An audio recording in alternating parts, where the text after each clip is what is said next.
সলিল চৌধুরী বাংলা ও Hindi cinema তথা আধুনিক কালজয়ী গানের স্রষ্টা।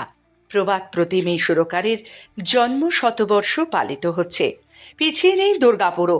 সলিল সমারোহ উদযাপন কমিটির ব্যানারে আগামী 29শে মার্চ এই মহান শিল্পীর জন্ম শতবর্ষের উদ্বোধন হবে বিজনির তানসেন অ্যাথলেটিক ক্লাব প্রাঙ্গণে। এই উদ্যোগে অন্যতম শরিক স্ফুলিঙ্গ সহ রয়েছে ইস্পাতনগরের অনন্য প্রগতিশীল সাংস্কৃতিক সংস্থা। ক্লাব প্রাঙ্গণে ওই দিন উপস্থিত থাকবেন বিশিষ্ট গণসঙ্গীত ও রবীন্দ্রসঙ্গীত শিল্পী শুভপ্রসাদ নন্দী মজুমদার ও সম্প্রদায়। থাকবেন আরও অন্যান্য শিল্পীগণ যারা সুরকার সলিল চৌধুরী শ্রেষ্ঠ কালজয়ী সঙ্গীত পরিবেশন করবেন। আগামী 29শে মার্চ এখানে সলিল চৌধুরীর জন্মশতবার্ষিকী উপলক্ষে একটা সাংস্কৃতিক অনুষ্ঠানের আয়োজন করেছে। এতে প্রখ্যাত রবীন্দ্রসঙ্গীত শিল্পী, লোকসঙ্গীত শিল্পী, গণসঙ্গীত শিল্পী শুভপ্রসাদ নন্দী মজুমদার এবং তার সম্প্রদায় এবং আরও কয়েকজন বিশিষ্ট আর্টিস্ট কলকাতা থেকে এখানে আসবে।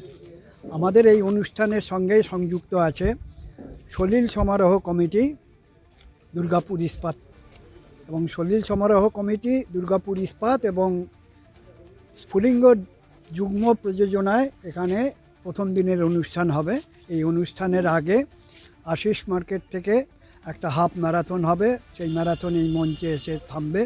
এখানে মশাল উন্মোচনের মাধ্যমে আমাদের এই সাংস্কৃতিক অনুষ্ঠানের উদ্বোধন ঘোষণা করা হবে। এটা মাসাধিক কাল ধরে চলবে। পরবর্তী ক্ষেত্রে সাংস্কৃতিক অনুষ্ঠান, অন্যান্য অনুষ্ঠান হবে।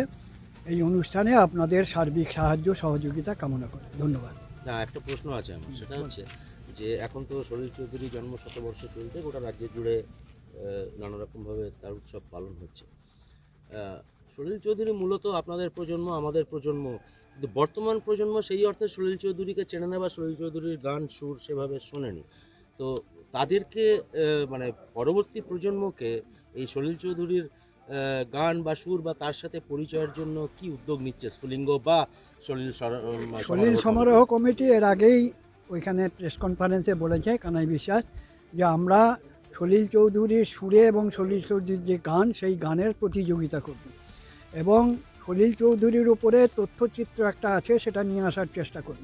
সলিল চৌধুরীর সঙ্গে যারা কাজ করেছেন, অঙ্কন ভট্টাচার্য বা এই ধরনের যারা আছেন, শিল্পীরা আছেন, তারা এখানে তাদের যে সলিল চৌধুরীর শুধু তো গান নয়, মানে বহুমুখী প্রতিভা, তার সঙ্গীত, তার মানে চলচ্চিত্র পরিচালনা থেকে আরম্ভ করে কবিতা, গদ্য, সমস্ত দিকেই তার একটা অবদান আছে।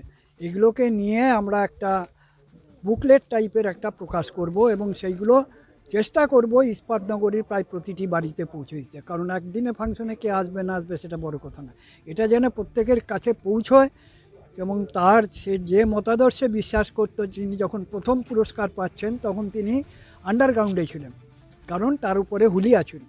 তো সেই জন্যই তার গান বা সঙ্গীত সেটা তো মানে বিশ্ববন্দিত, কিন্তু তার অন্যান্য সাহিত্য সংস্কৃতি এইগুলোকে নিয়ে আমরা প্রচারে থাকি। আপনার নাম? আমার নাম সুখময় বোস। আমি স্ফুলিঙ্গের বর্তমান সভাপতি এবং প্রথম যখন 1968 সালে স্ফুলিঙ্গ হয়েছিল তার প্রথম সম্পাদক।